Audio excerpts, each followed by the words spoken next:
Welcome back, my friends. Thanks again for joining us for another episode as we continue studying through the Word of God together and what we call the Source of Truth podcast. We call it that because in this podcast we do study the source of truth, which of course is the Word of God. Verse by verse, section by section, seems to me to be the best way to find the answers is just dig through. The more you get to know about God, the more you get to know about His love and His Word and His grace, the more you find the answers for today's questions. We are in Genesis chapter number 30 as we are working our way through the second half of the book of Genesis.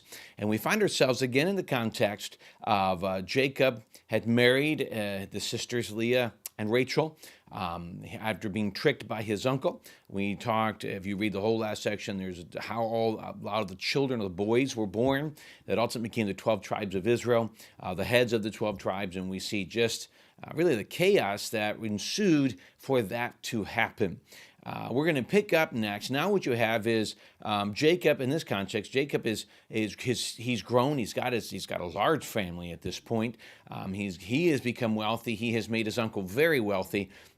He's ready to move on. He feels led to go home to his homeland where he was reared, and to go back to where God had told him to go back to at some point. And so it's in this thinking that we pick up in Genesis chapter 30 and verse number 25. It says, "It came to pass when Rachel had borne Joseph that Jacob said to Laban, 'Send me away, that I may go to my own place and to my country.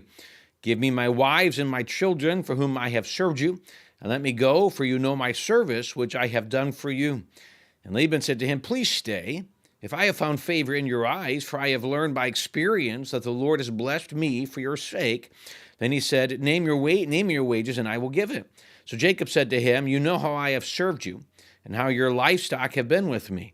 For what you have had before I had came with little, and it has increased to a great amount. The Lord has blessed you since my coming, and now when shall I also provide for my own house?' So he said, 'What shall I give you?' And Jacob said, 'You shall not give me anything. If you will do this one thing for me, I will again feed and keep your flocks. Let me pass through all your flock today, removing from there all the speckled and spotted sheep, and all the brown ones among the lambs, and the spotted and speckled among the goats, and these shall be my wages. So my righteousness will answer for me in time to come. When the subject of my wages comes before you, every one that is not speckled and spotted among the goats and brown among the lambs will be considered stolen if it is with me." So what we see at the beginning of this section is there's this conversation back and forth between Jacob and Laban. Jacob's ready to go. He had promised to come work. He ended up working 14 years. He had promised to work for Rachel for the first 7 years, and of course we know was given Leah instead. He then was given Rachel right away, but then worked 7 more years. And so now we're at the end, at least of the 14 years, and he's ready to go. He says, "Everything that I've worked for, everything you've promised, let me have it. We're coming to the end of the agreement."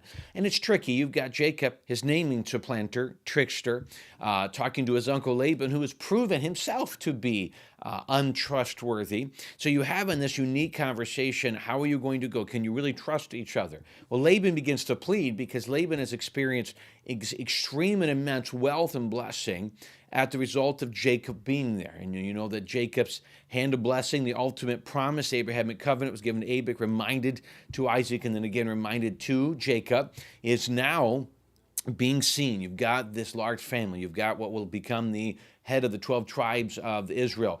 You've got great wealth. You're beginning to physically see God's promises that are now 2 generations old. And so now you see Jacob's ready to go home. I don't know, at this point he hasn't talked much about what happens when he sees Esau, who he originally was running away from, but there's this conversation. And so Laban's trying to pay him. You stay. He says, "Man, I'm wealthy because of you. What can I pay you? Do you stay?" Well, the key to remember that is, if he had stayed and this had happened, "What can I pay you?" everything still belongs to Laban.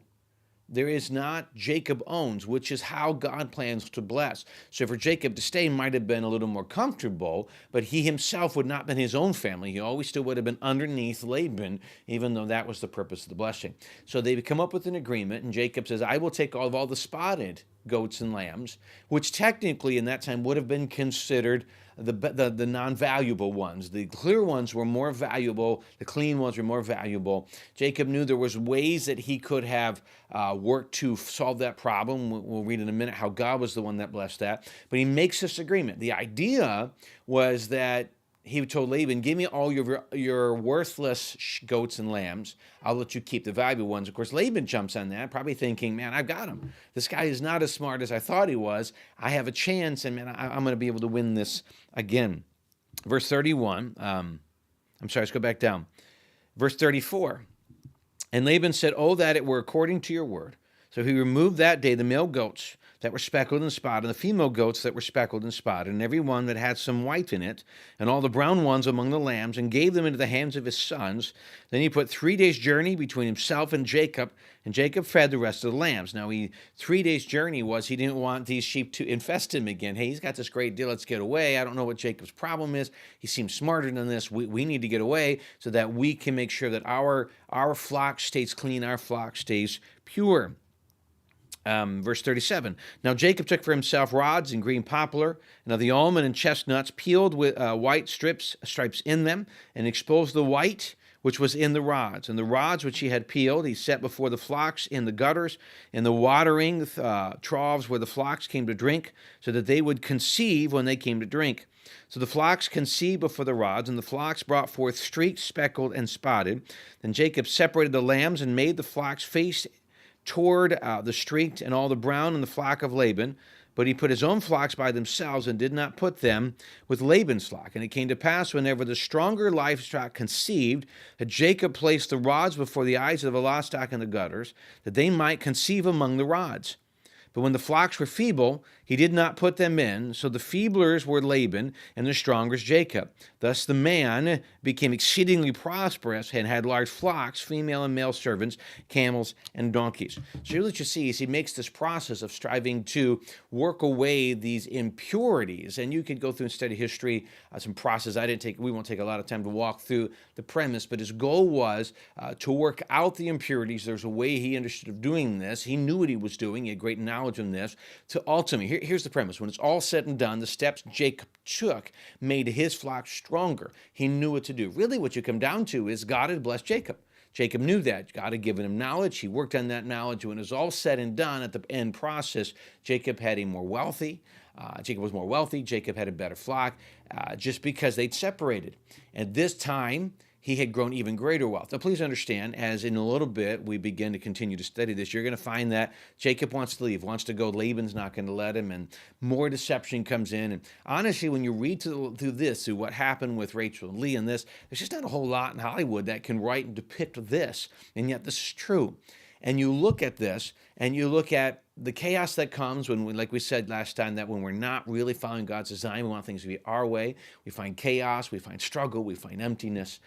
But in this situation, I find it intriguing because how the children came about wasn't in God's design.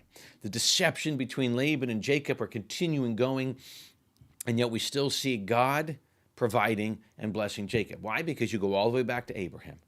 He had made a promise, and God always stands behind his promise. God always stands behind what he said he will do. And I think that's one of the things we need to hold on to, that a lot of times we look and things aren't turning out the way we think they should. And a lot of times that's because we have a view of what God should do. We have a view of how something should end. This is what we're doing. And sometimes we even go to say this: God, you've said this. If I do what you say, this is how it's going to turn out. We've got God in this little box. And God, if then, and it's the reaping and sowing, but we still see it our way. We're not looking at it through God's eyes. And when things don't turn out our way, it's easy to become frustrated, to create a wrong view of God. And a lot of times, it's just a result of our own decisions. Let me give you an example. If you're going to put, this is the reaping and sowing from Galatians. You put anger, you put out bitterness, you put out vitriol, you put out all those things. Don't be surprised when people don't want to be around you. You reap what you sow, right? You put out kindness, you put out love, you put out graciousness. At some point, it'll come back. And I tell you, it doesn't come back right away. It doesn't always come back right away. But God will not be mocked, it says in Galatians. You put that out at some point, God will return that with blessing. So don't quit. Don't stop when sometimes it feels like it's just not what you think is going to happen. We think it's going to happen a certain way and it doesn't. Well, because his ways are not our ways. His thoughts are not our thoughts. Don't stop. Don't quit because it's not happening immediately the way you think it should. Stay strong. Keep your eyes on Jesus. And in his time, in due season, it says in Galatians, in his time, you will reap if you do not quit. And so I encourage you to stick with it because God will bless if you stay strong and follow him. Well, we do greatly appreciate the wonderful privilege it is to be able to be part of your day. We do hope it's a help. Hope you stick with us as we'll continue to walk through this story as Jacob is continuing his journey and we see the growth and development of what we now know as the nation of Israel. Again, thanks for joining us. We look forward to seeing you again.